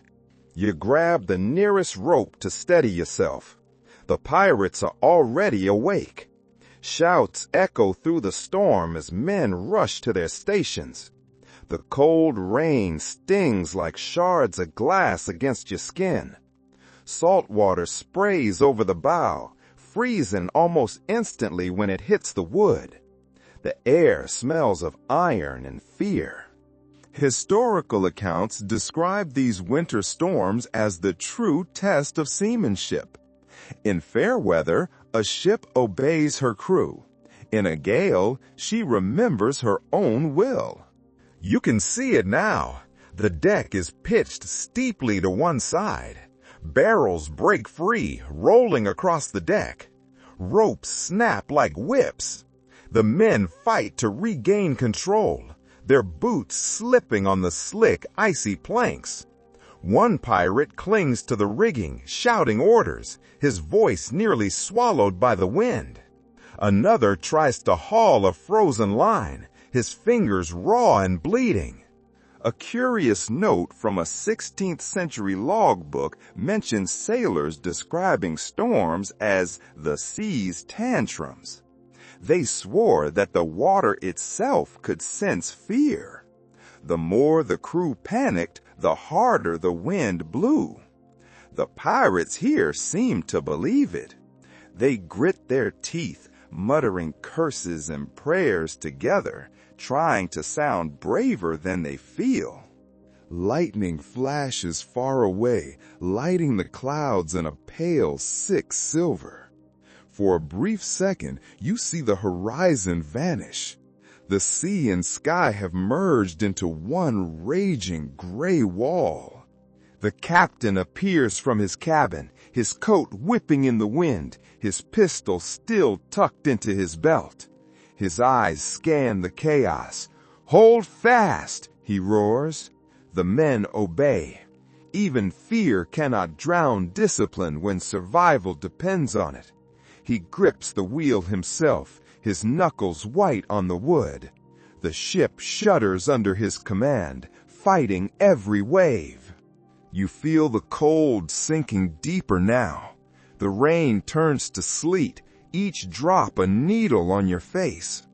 One man slips and crashes hard into the mast, groaning as others pull him to his feet.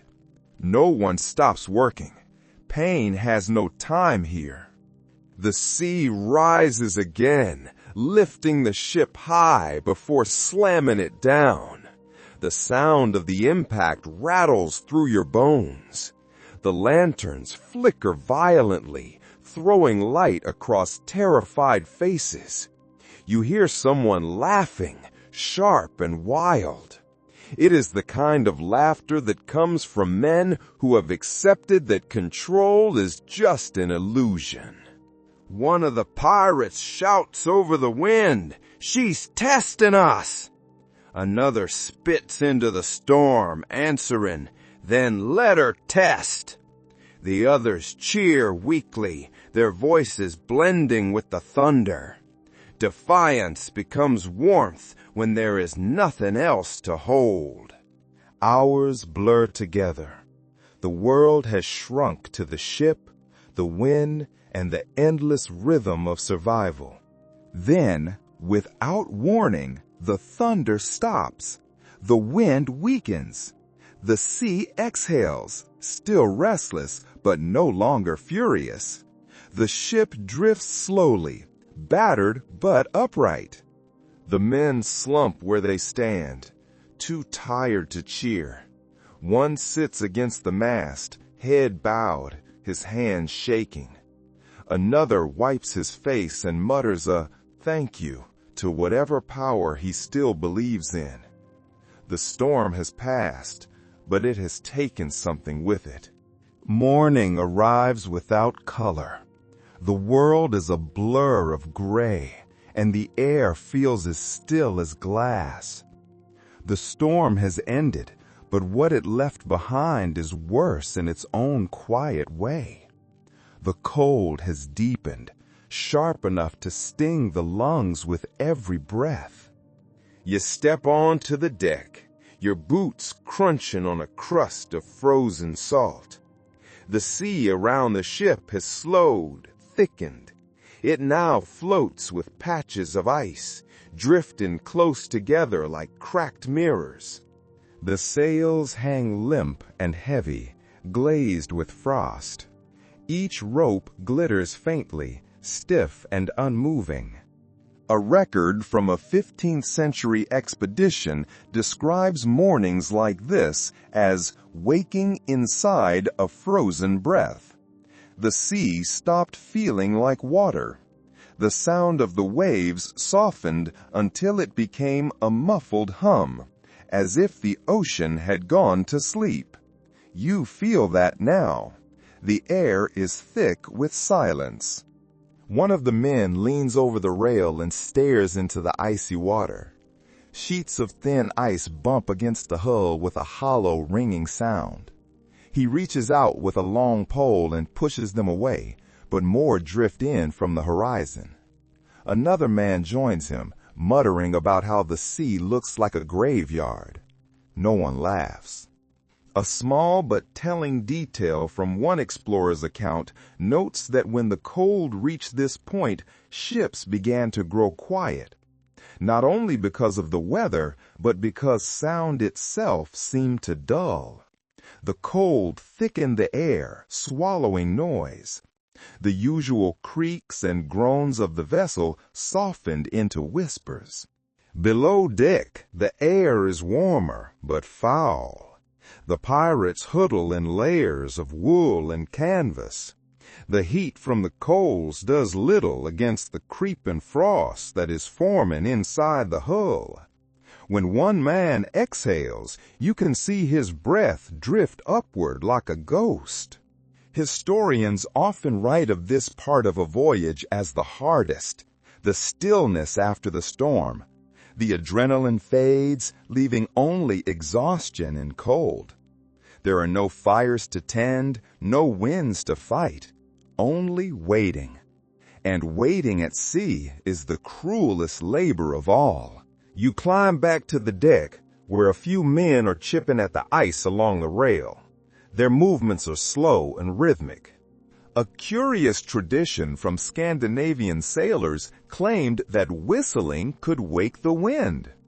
Crews stuck in a frozen calm would whistle softly together, believing that the sound called the sea back to life. One of the pirates begins to do it now, a thin, shaky tune.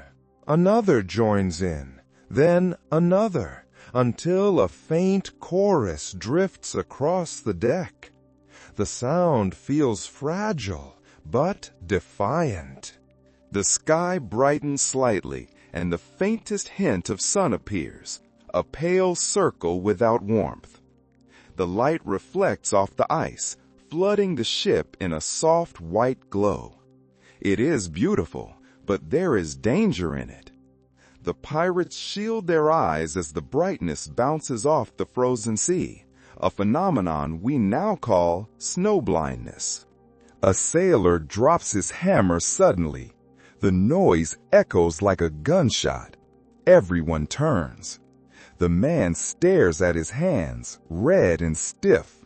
Frostbite has taken hold, spreading pale, waxy patches across his fingers. Another man helps him wrap them in cloth, rubbing gently. No one speaks. Pain has become a private matter here. A detail from a medieval poem about northern sailors reads, "The sea lay still as thought, and our hearts froze with it." Standing here now, you understand what that means. The stillness is more frightening than the storm. The ice thickens as the day drags on. The ship pushes forward, but only inch by inch, its hull grinding against the frozen surface. The sound is deep and aching, like teeth on stone. You feel each vibration under your feet.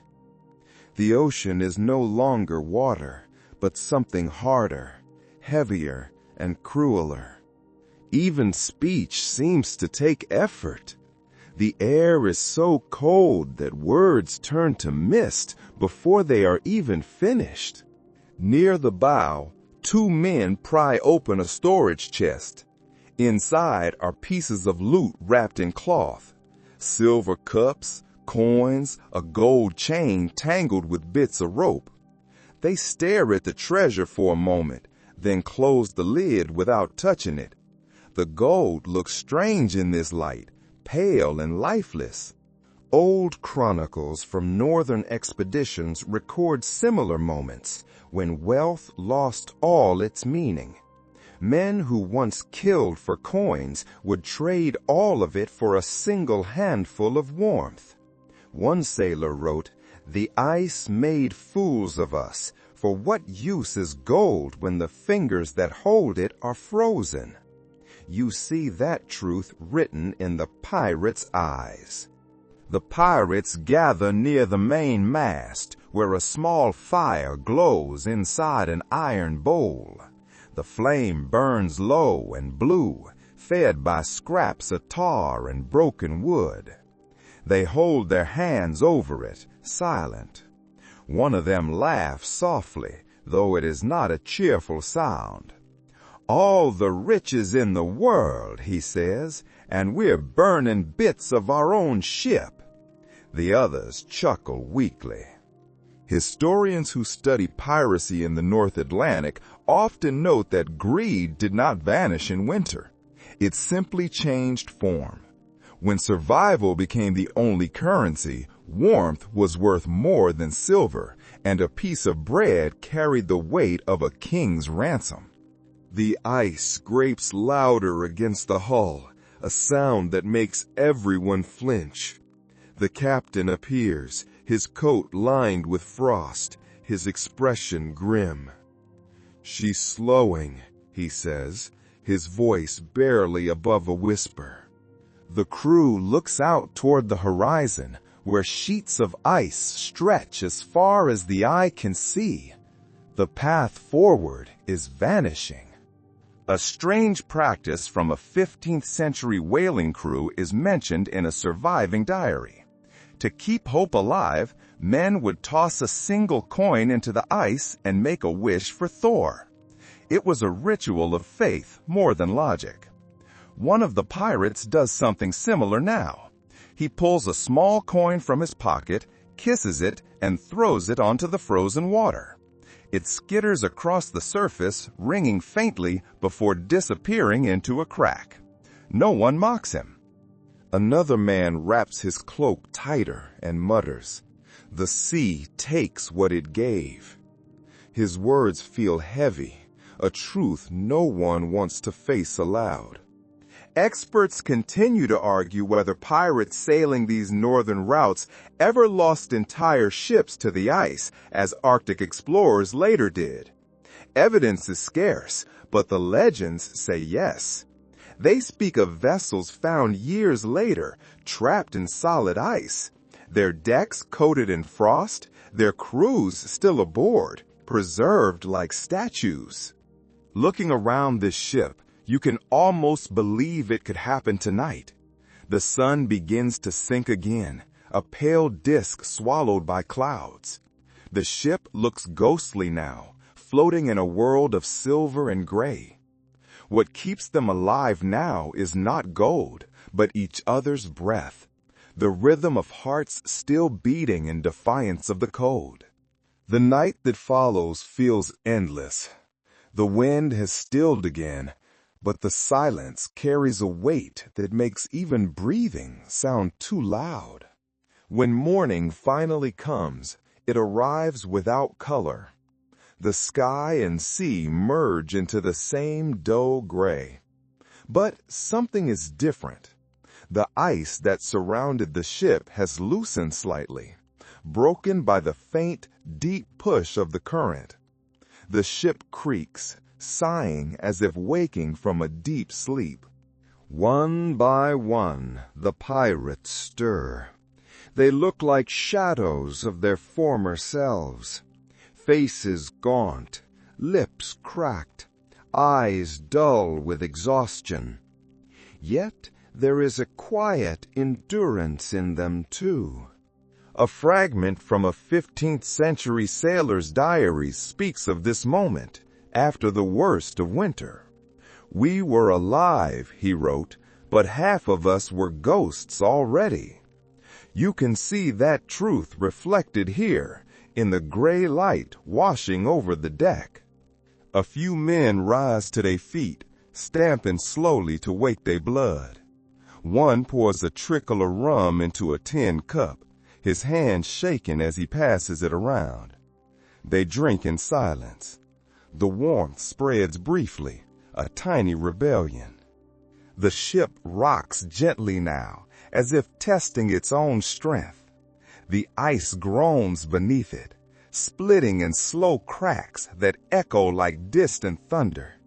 The men pause to listen. The sound of ice breaking means freedom. The captain appears on deck, shoulders hunched. He glances at the horizon, where a faint light glows through the mist. "It's moving," he says quietly. His voice is hoarse but steady. A few men look up, hope flickering weakly in their eyes. A curious passage from an early explorer's account describes the first sunrise after weeks of darkness. The writer called it a wound of light in a frozen world. You feel the same sensation now as the pale sun lifts above the edge of the sea. The sun's warmth is weak, but its presence alone seems to wake the ship.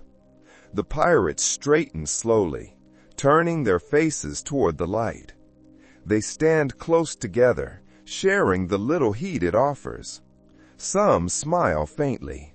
Others close their eyes, as if afraid it might disappear. The glow paints their cheeks in pale gold, bringing life back into the scene for the first time in weeks. A small sound interrupts the stillness, the crackle of a rope snapping somewhere above. Everyone looks up. A line of ice has formed across the mainsail, and as it thaws unevenly, the tension pulls too tight. The captain shouts a quick order, and two men climb the rigging to fix it. Their movements are clumsy from the cold, but their determination is fierce. You can feel the ship awaken again, creaking, shifting, alive. One pirate begins to sing softly under his breath. The tune is simple and slow, a song about ports and warmth and women left behind. Others join in quietly. Their voices are rough but steady. The sound fills the air, fragile but real. It spreads across the ship like a returning heartbeat. Historians often debate what kept crews like these from giving up. Some say superstition, others discipline or luck. But looking at these men now, it feels simpler than that. What keeps them alive is the rhythm they share and the belief that another sunrise always comes. The ice parts slowly, and the ship drifts forward into open water. The men cheer, weak but sincere. Their voices echo over the frozen expanse. The cat darts across the deck, tail high, chasing a patch of sunlight. For the first time in weeks, you hear laughter without bitterness.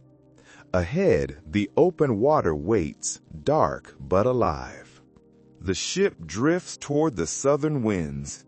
At last, the sea, though still cold, begins to breathe again. The ice has loosened its grip, and water ripples in small waves that gleam faintly under the weak sun. The air feels lighter. It carries the first scent of open water, that sharp tang of salt and freedom. The pirates move slowly, but with purpose. The stiffness in their limbs begins to fade, replaced by a quiet energy.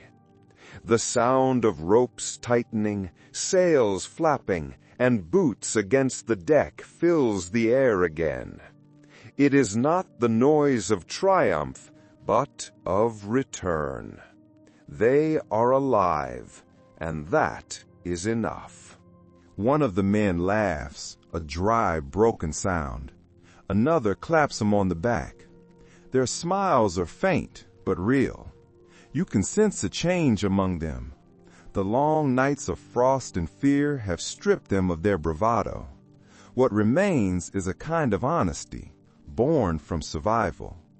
A record from a 15th century Dutch ship describes this same moment after a long freeze. The writer called it the thaw of the soul. When warmth returned, so did laughter, and the simplest things became miracles. A warm breeze, a soft wave, a bird in the distance. You can see that awakening here. The cat stretches on the deck, its fur catching the sun. It yawns, curls its tail, and begins to chase a bit of rope moving in the wind. The men stop to watch for a moment.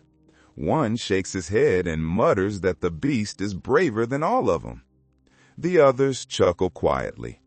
A curious entry in a sailor's log from the Baltic tells how, after long winters, crews often forgot the sound of their own laughter. The first time they heard it again, they would stop and listen, as if afraid it might break. You feel that same stillness here now as the laughter fades. Fragile but precious. The sun climbs higher, pale and hesitant. The light spreads across the deck, warming the wood until the frost begins to melt in thin rivulets. Drops of water fall from the ropes and rigging. each one catching the light like a small gem. The ship smells different now. Wet wood, thawing tar, and faint smoke from the galley. Life is returning in scent and sound. Historians still question how pirate crews handled the first days after surviving such hardship. Some believe they celebrated wildly at the next port, drowning the fear in drink and noise. Others think they grew quiet, unwilling to break the spell of survival. Watching these men, it feels closer to the latter. Their joy is not loud. It hums softly beneath their movements, a rhythm that matches the calm sea. The captain stands near the helm, watching the horizon. His face remains hard, but his eyes follow the water with care. He says nothing for a long while, then finally murmurs, "South. Keep her south." The men obey without question. Their trust is silent now, born not of command, but of shared endurance. A small gull appears in the distance, circling once before gliding away. The men notice it immediately. One points and says, "Land soon." The others nod, hope flickering like a flame. Whether the bird truly means land or not does not matter. Belief itself is warmth now. The afternoon light softens to gold. The ice is gone entirely now. The ship moves freely. One man begins to whistle an old tavern song. It wavers at first, then strengthens as others join in. The sun sinks slowly toward the horizon, and the sky blushes with faint pink and orange, colors that have not been seen in weeks. The sun sets slowly, and the sky melts into a deep, calm blue. The horizon glows faintly as the first stars appear. The pirates stand quiet, their shadows stretching long across the deck. The cold has softened to a gentle chill, the kind that brushes rather than bites. The ship glides on steady waters, her hull whispering softly with each wave. The men are still, not from fatigue, but from reflection. Some lean against the railing, watching the sea. Others sit cross-legged near the mast, heads tilted back to study the stars. Their eyes seemed clearer now, the wildness of hunger and cold replaced by something gentler. Historical accounts often describe how sailors changed after surviving winter seas. They grew quiet, superstitious still, but also tender in strange ways. Men who once cursed freely began to hum old songs or carve bits of wood. Perhaps survival teaches reverence. The cat sits on a coil of rope, its fur gleaming in the moonlight. It cleans its paws slowly, indifferent to the world. The men take comfort in its calm. The small sound of its purring fills the still air, a reminder that life continues. Below deck, the lanterns burned brighter tonight. The men have lit more than usual, as if defying the darkness. The light flickers on the walls, turning the wood to gold. The smell of smoke and salt still lingers, but it feels different. It smells like warmth instead of confinement. A few men sit together near the galley, sipping from shared cups. The cook hums while stirring a pot of thin stew. It is not a feast, but it is warm, and that alone feels like wealth. One man lifts his bowl and toasts softly, "To the ones who did not freeze." The others echo him quietly. There are no speeches, no boasts, just acknowledgement. You return to the deck. The sea is calm, so calm that it reflects the stars like polished glass. The air feels clean, untouched. You breathe it in deeply, and for a moment, the world seems to hold its breath with you. A faint mist gathers on the horizon, glowing faintly under the moon. The fog thickens, wrapping the ship in silver. The sea murmurs, gentle and endless. The sound is not threatening now, but soothing, like the world whispering a secret you almost understand. You close your eyes, and the cool air touches your face like a hand in blessing. You think of the nights before, the frost, the fear, the fire that barely warmed. All of it feels far away now, softened by survival. The pirates who sleep below have crossed something invisible. Not just a sea of ice, but the edge between endurance and understanding. They have seen the world at its harshest and found a way to rest within it. The fog curls higher, glowing faintly under the moon. The ship moves slowly, its sails full of a soft, gentle wind. Somewhere ahead lies land, though no one knows how far. It does not matter. Tonight, the sea is calm, and that is enough. The sea drifts around you now, a cradle instead of a threat. The ship glides slowly through the mist, its motion almost imperceptible. Every sound is softened. Even your heartbeat seems to slow, blending with the steady rhythm beneath your feet.